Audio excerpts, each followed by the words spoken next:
The summer heat of Birmingham hung heavy in the air on July 5, 2025, as 42,000 metal fans gathered at Villa Park for what everyone knew would be the most significant concert in heavy metal history. The Back to the Beginning farewell show was meant to be Ozzy Osbourne's final bow, a triumphant celebration with his Black Sabbath brothers, and an all-star lineup that read like a who's who of metal royalty. Metallica, Slayer, Pantera, Alice in Chains, and countless others who had travelled from every corner of the globe to pay tribute to the man who had quite literally invented their genre. But backstage, in the quiet moments before the spectacle began, something far more intimate was unfolding. Ozzy Osbourne, the Prince of Darkness himself, sat hunched over a small writing desk in his dressing room, his trembling hands gripping a pen as he fought against the cruel progression of Parkinson's disease that had ravaged his body but never touched his soul. The man who had terrorized stages for over 5 decades was struggling to write what he knew might be his final letter. The fluorescent lights buzzed overhead, casting harsh shadows across his weathered face. At 76, Ozzy looked every day of his age and then some.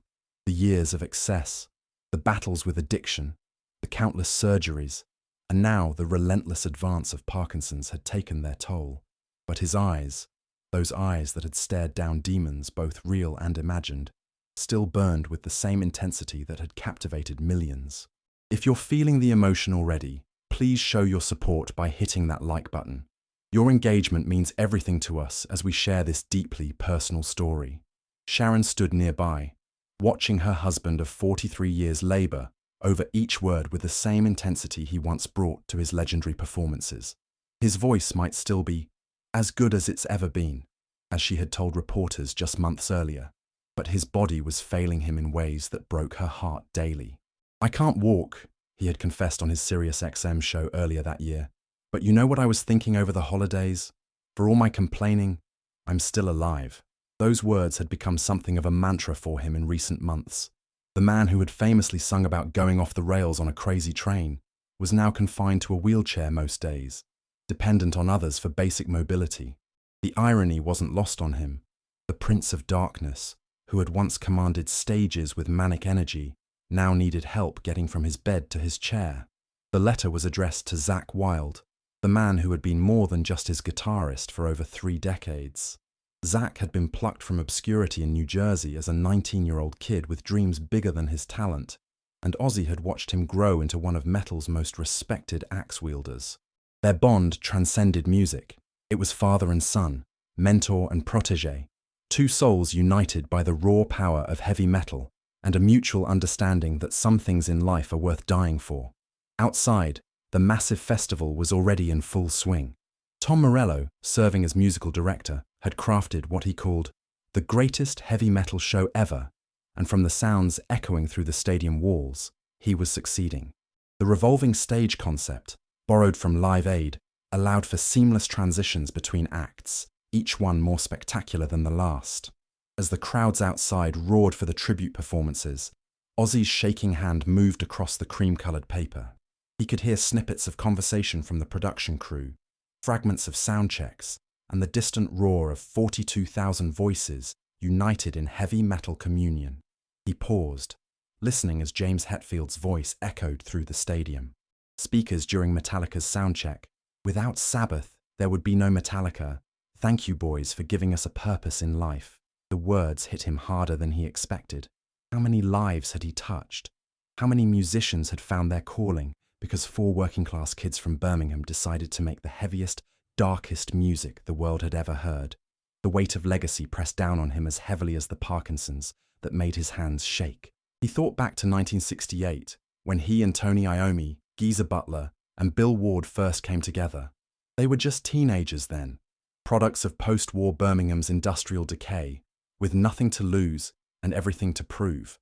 They couldn't have known that their dark, heavy sound would spawn an entire genre, influencing everyone from the gentlemen of metal in the audience tonight to kids yet unborn who would discover Black Sabbath decades in the future. The dressing room door opened quietly, and Kelly Osbourne peeked in. "Dad, they need you for soundcheck in about 20 minutes, she said softly. She could see the letter he was working on, could see the concentration on his face despite the tremors, and she knew better than to interrupt. Kelly had watched her father battle his demons, literal and metaphorical, for her entire life, and she understood that this letter was important in ways she might never fully comprehend. "Just a few more minutes, love," Ozzy managed, his voice carrying that familiar rasp that had defined heavy metal vocals for generations. Kelly nodded and withdrew, closing the door behind her with the reverence of someone entering a sacred space. The concert that followed was everything it was supposed to be, a celebration of a legacy that changed music forever. Act after act took the stage, each offering their own interpretation of Black Sabbath classics or Ozzy's solo work. Pantera delivered a crushing version of War Pigs. Alice in Chains brought their grunge-tinged darkness to Iron Man.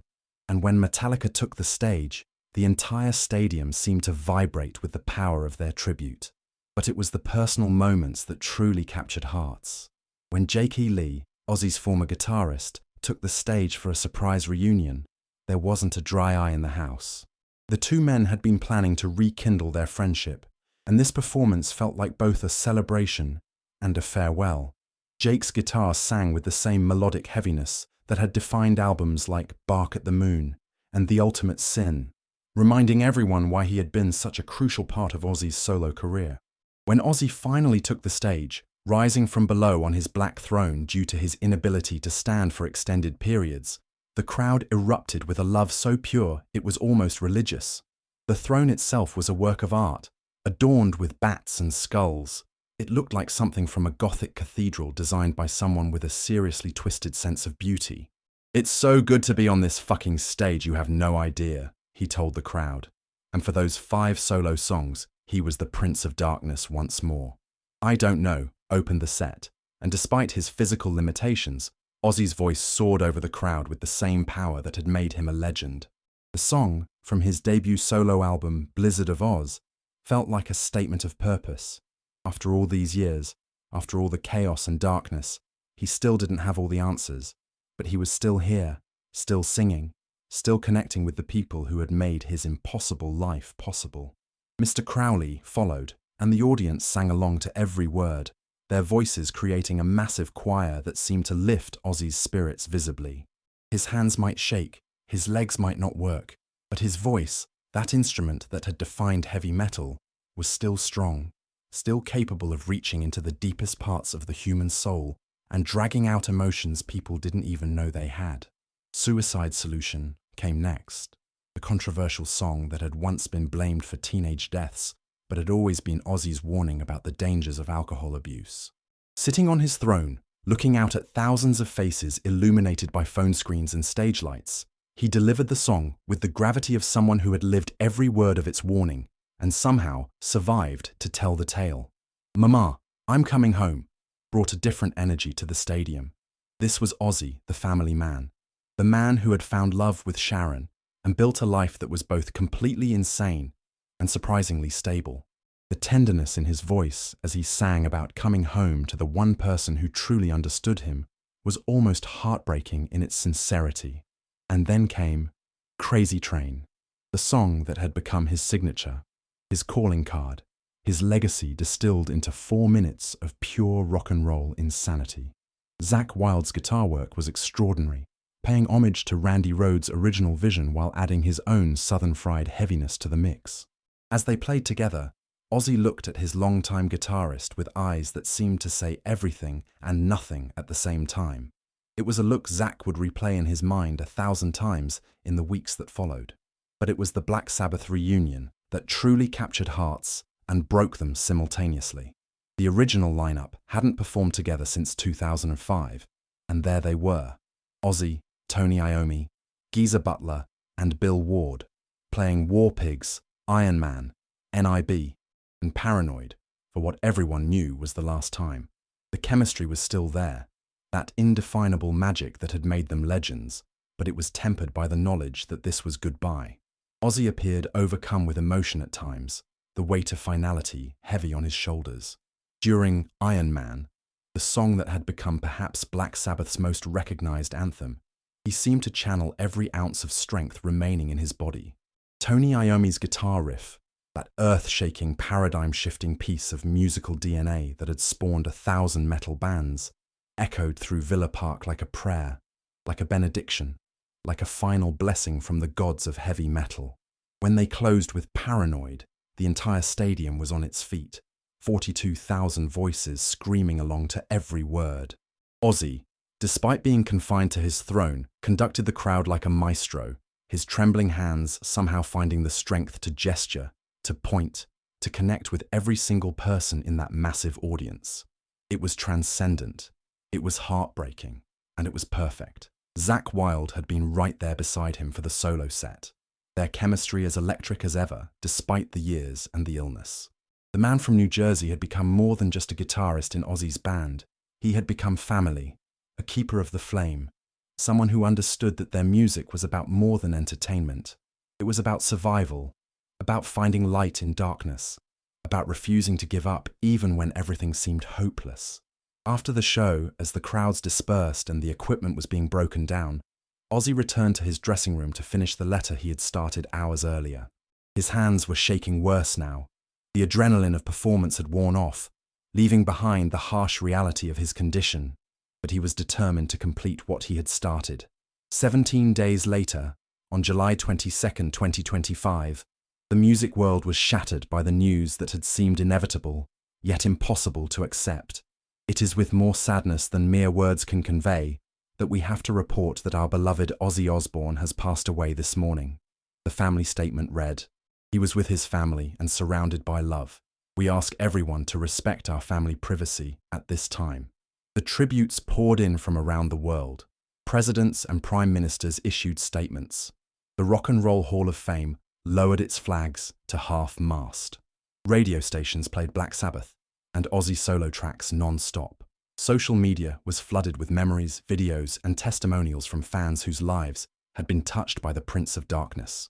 Zakk Wylde's public tribute was perhaps the most heartfelt. "Thank you for blessing the world with your kindness and greatness. Oz, you brought light into so many lives and made the world a better place. You lived with the heart of a lion.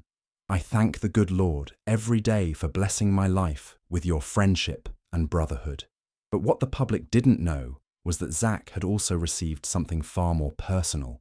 The letter Ozzy had struggled to write in that Birmingham dressing room.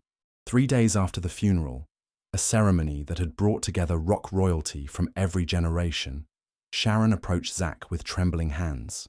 The funeral had been a celebration of Ozzy's life rather than a mourning of his death, exactly as he would have wanted it. There had been music, laughter, and stories that ranged from heartwarming to absolutely mental. But now, in the quiet aftermath, it was time for the more intimate goodbyes. Sharon held an envelope that bore Zakk's name in Ozzy's distinctive, shakier-than-ever handwriting. "He finished this the night after the show," she whispered, her voice still raw from days of crying and hosting and trying to be strong for everyone else. "He was so exhausted, but he insisted on completing it. He said you had to read it, that it was important you understood." Zakk's massive hands that had created some of metal's most iconic riffs alongside the Prince of Darkness, shook as he broke the seal. Inside, written in the rambling, stream of consciousness style that was pure Ozzy, were the words that would forever change how he viewed their relationship. "My dear Zakk, if you're reading this, then the old bastard finally kicked the bucket, didn't he?" Sharon's probably crying her eyes out, though knowing her, she's probably also organising the hell out of my funeral. That woman could organise the second coming. And you're probably wondering why I'm bothering to write to you when I could barely hold a fucking pen anymore. My hands are shaking so bad I can barely write this. But I need you to know some things before I shuffle off this mortal coil, as Shakespeare would say. Yes, I know who Shakespeare is, you cheeky bastard. Well, sit down, shut up, and listen to what I have to say, because this might be the most important thing I've ever told you. Do you remember that day in 1987 when you walked into that audition room? Christ, it feels like yesterday and a lifetime ago all at once. You were just a kid, 19 years old, long hair down to your ass, and an attitude bigger than Birmingham itself. You had this cheap guitar and an amp that looked like it had been through a war. But when you plugged in and started playing, the whole fucking room changed. I remember Jake E. Lee had just left. Well, let's be honest, I fired him because I was going through one of my mental periods, and I was dreading the whole process of finding someone new. Randy was gone, Jake was gone, and I was starting to think maybe the universe was telling me something. Maybe I was too old, too fucked up, too damaged to keep making music that mattered. Then you walked in with that southern swagger and that New Jersey attitude, and you started playing like your life depended on it. You played with such fire, such passion, such complete and utter commitment that I knew right then and there that you were going to be something special. But what I never told you, what I couldn't tell you because I'm a stubborn old fool who's never been good with feelings, is that you saved my life that day. I was lost, Zakk. Really fucking lost. Randy was gone, and I thought the music had died with him. That beautiful, brilliant boy who could make his guitar sing like angels and scream like demons. Losing him nearly broke me completely. I was drowning in grief and booze and pills, and I didn't know if I could ever step on stage again without hearing his guitar in my head, without feeling like I was betraying his memory by continuing without him. Then you came along, and you didn't try to be Randy. Thank God for that, because it would have been an insult to both of you. You were yourself, completely and unapologetically yourself. You brought your own fire, your own darkness, your own unique brand of beautiful madness to the music. You showed me that music doesn't die when musicians do. It lives on, it grows, it evolves, it finds new voices to carry it forward. Over these past 37 years, you've been more than my guitarist. You've been my friend, my brother, sometimes my conscience when I was too fucked up to have one of my own. You've watched me stumble through marriages. Well, one divorce and one marriage that somehow survived everything I put it through. Overdoses, reality TV shows, and more comebacks than a bloody boomerang. You never judged me, never left me, even when I probably deserved it. I know I wasn't always easy to work with. Christ, half the time I didn't even know what city we were in, let alone what song we were supposed to be playing. There were times when I was so out of my head on whatever combination of legal and illegal substances I'd ingested that I'm amazed we made any music at all. But you were always there, steady as a rock, making sure the music was right, even when everything else was falling apart. You made me sound better than I had any right to sound, especially in these last few years when my body started giving up on me. When the Parkinson's started making my hands shake and my voice waver, when I couldn't stand for entire concerts anymore, you adapted. You never made me feel like a burden, or like I was holding the band back. Instead, you found ways to make the music work around my limitations, to make my weaknesses feel like artistic choices. That night in Birmingham, when we played together for what we all knew was the last time, I watched you during Crazy Train, and I saw that 19-year-old kid again. The same passion, the same fire, just refined by decades of living and playing and growing. I wanted to tell you then how proud I am of you, not just as a musician, but as a man. You've raised beautiful children, you've stayed true to yourself, and you've never let success change who you are at your core. You could have become just another guitar hero, just another guy who plays fast and loud and calls it a day. But you understood something that a lot of musicians never figure out. The music has to mean something. It has to come from somewhere real, somewhere dark and honest and true. Your playing has always had that Southern Gothic thing going on. It's heavy and beautiful and haunted all at the same time. It's like listening to ghost stories told through a Marshall stack. I need you to know something, Zakk, and this is the part that's hard for me to write because I'm not good with this emotional bollocks. But you need to hear it. You gave me purpose when I thought I'd lost it forever. Every night we stepped on stage together, every riff we created, every moment of musical magic we shared, that was you, giving me a reason to keep going. You didn't just play guitar for me. You helped me remember why I fell in love with music in the first place. It was never about the fame, or the money, or the crazy lifestyle, though I'll admit all of that was fun while it lasted. It was about that moment when the music takes over, when you're not thinking about anything except the sound and the rhythm, and the connection with the people in the audience who understand that what you're doing up there isn't just entertainment, it's survival. Now the old man's gone, and you're probably sitting there wondering what happens next. Well, here's what happens. You keep playing, you keep creating, you keep that fire burning because the world needs it. The world needs musicians like you who understand that metal isn't just noise. It's salvation for the lost, hope for the hopeless, and power for the powerless. I want you to know that some of my happiest moments were on stage with you. Not the big festivals or the sold-out arenas, although those were brilliant, but the small moments. The times when we'd lock into a groove so tight, it felt like we were reading each other's minds. The moments when you'd throw in a little improvisation that would make me smile behind the microphone. The way you'd always check on me before a show, making sure I was okay, making sure I remembered the words, making sure I knew someone had my back. You protected me, Zakk, in ways you probably don't even realize. When the press was calling me a washed-up has-been, you stood by me. When other musicians were writing me off because of my age or my illness, you reminded them, and me, that the music was still there, still powerful, still relevant. You were my guardian angel, disguised as a heavy metal warrior, with more hair than 3 normal people combined. I remember that time in the late 90s, when I was going through another rough patch. I think Sharon and I were having problems and I was drinking too much again.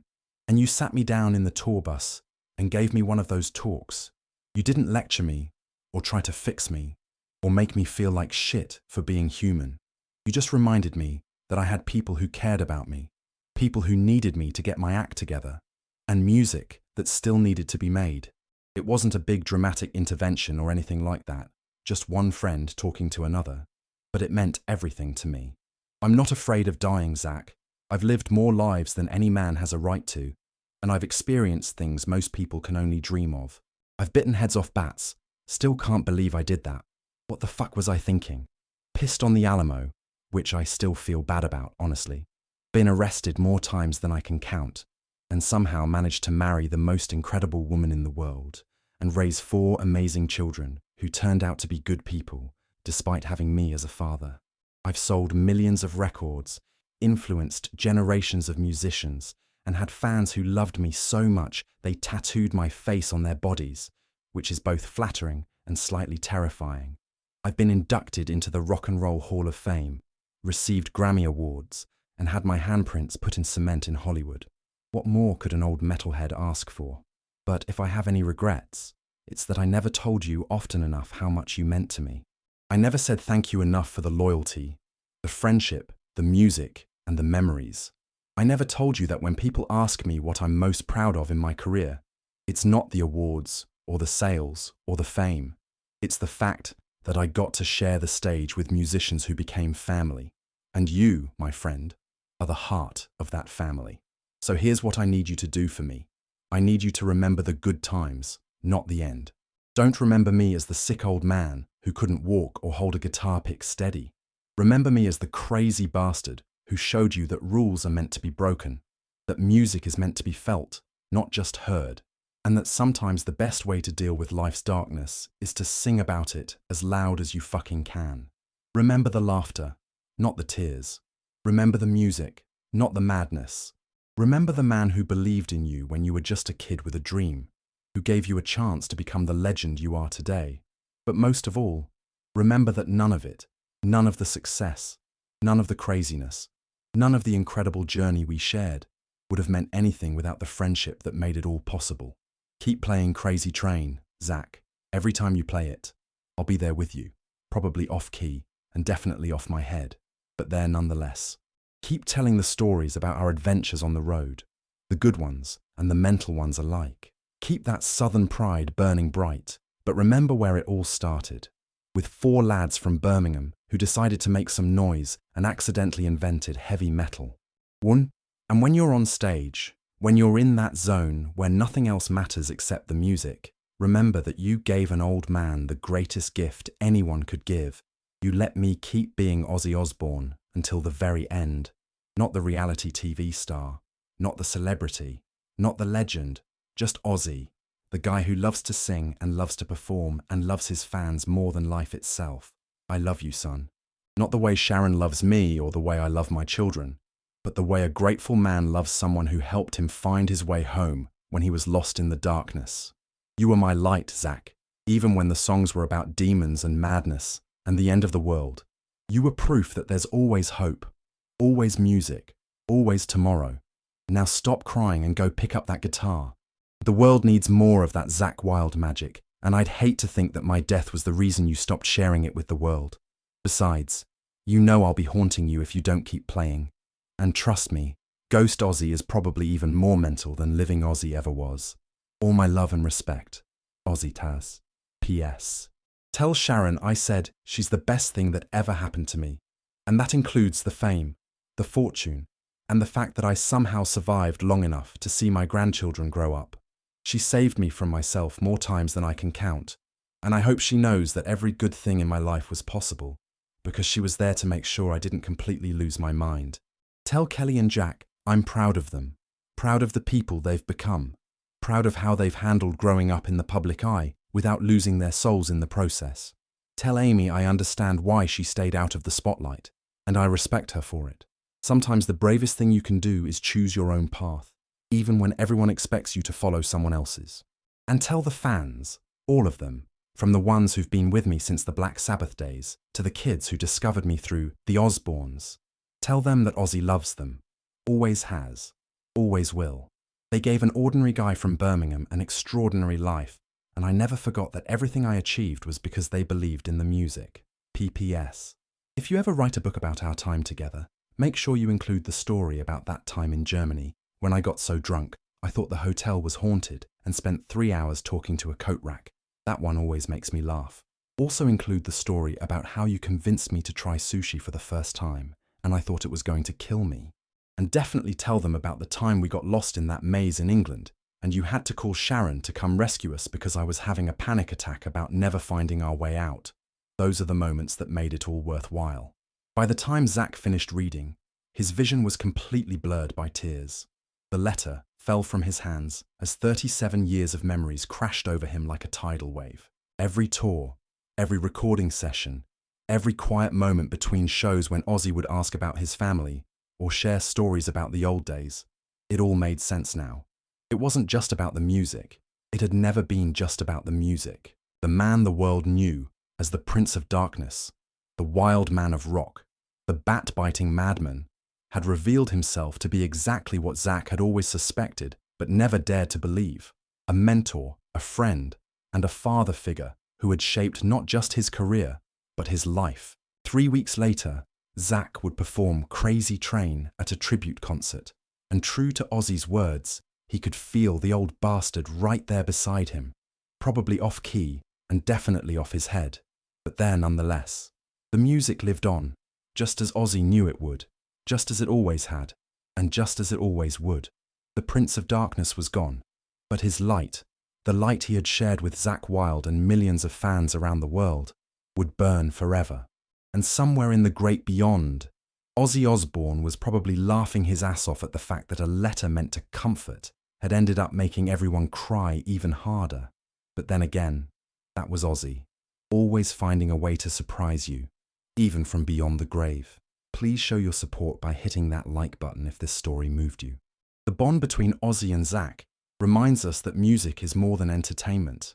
It's love, it's family, it's the thing that connects us all in our darkest and brightest moments. Share this story to keep Ozzy's memory alive and celebrate the incredible legacy he left behind.